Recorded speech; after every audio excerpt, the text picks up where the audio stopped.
Bienvenue au royaume du dessin.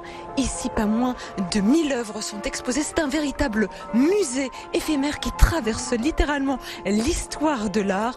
On passe de la Renaissance jusqu'à nos jours. Vous allez en avoir plein les yeux. Je vous emmène, c'est parti. Parmi les œuvres incroyables ici, celle juste derrière moi, Modigliani. Ah oui, Modigliani fait des portraits, mais ce qu'on sait moins, c'est que Modigliani fait de la sculpture. Il est obsédé par la sculpture, par le jeu des masses. Et ce que nous présentons ici, c'est 2 dessins de Modigliani qui sont rares, qui correspondent à une période vers 1914, où il a tenté de réaliser des projets de cariatide. Les volumes qu'il contourne donnent un effet, justement, extraordinaire qui rappelle la sculpture. C'est le trait du dessin qui modèle. Après, c'est soit la masse de la pierre, soit la couleur qui vont donner en fait l'aspect définitif. Le dessin est une étape. Donc ici une cariatide, mais version plus hindouiste. On peut dire ça. Vous savez, la culture à l'époque est mondiale, c'est mixte. Vous avez eu les grandes expositions internationales. Les gens se familiarisent avec les cultures d'autres mondes, mais ils l'intègrent. Et la modernité, c'est ça, c'est intégrer tout ce qu'il y a autour de vous. Mais c'est étrange, cette femme, elle supporte quelque chose, mais pourtant elle n'a pas de main. Oui, bah écoutez, rassurez-vous. On va en voir plein de mains dans ce salon. Suivez-moi. Ah bah allons-y. Ah oui, on voit bien les mains. Mais alors, de qui est cette œuvre ? D'Egon Schiele. On connaît Klimt, on connaît moins Egon Schiele. Mais Egon Schiele est rigoureusement contemporain. Les mains, elles servent à exprimer quelque chose qui n'est pas de la parole. Là, ces mains, elles sont contractées. Elles sont noyées dans la couleur. Vous avez des taches qui apparaissent. Et en fait, on sent que cette personne pleure, tout simplement. Elles sont expressives. Piaf avait toujours des mouvements de main pour exprimer ce qu'elle était en train de chanter. Et bien là, la petite musique de ce dessin, c'est à travers ses mains qu'on peut la sentir. C'est comme si elle perdait toutes les larmes de son corps et qu'avec ces couleurs qui surgissaient sur ses mains, ce serait tout son maquillage intérieur qui dégoulinait, non ? Vous êtes terrible quand même. Et enfin, c'est une dame qui a dit ça, c'est pas moi.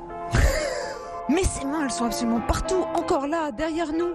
Mais cette fois-ci, une main de Rubens qui est assez effrayante, crochue. Pour qu'un artiste puisse arriver à représenter la réalité, il faut qu'il la connaisse à fond. Et en fait, la meilleure façon, c'est de disséquer une main pour connaître toutes les nervures, toutes les jonctions, exactement comme un chirurgien.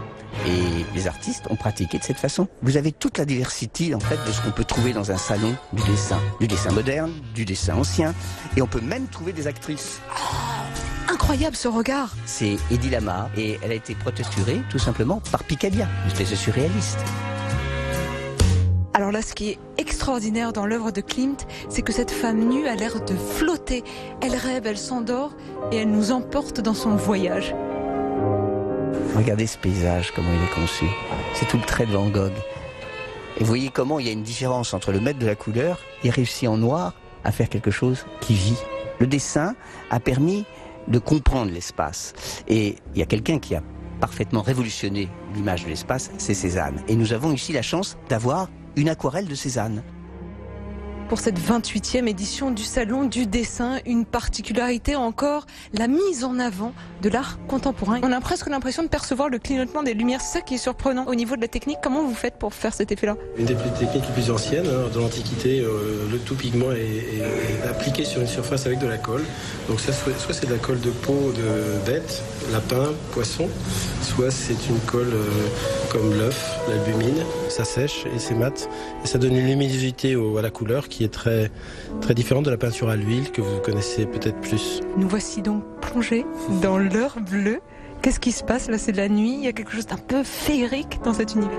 C'est le moment où le soleil bascule, donc tout est baigné d'une lumière à la fois encore un peu légèrement solaire, mais juste avant la nuit. Donc ça baigne l'ensemble du paysage d'une teinte, d'un pigment où tout est bleu. Voilà, tout disparaît dans le bleu.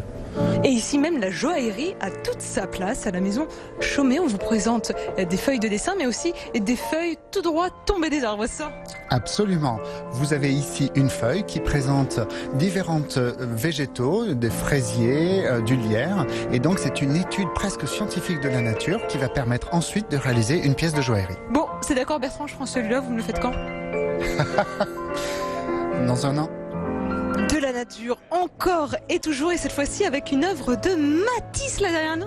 Oui, tout à fait. Vous avez une très jolie petite aquarelle de Matisse qui a été exécutée en 1945.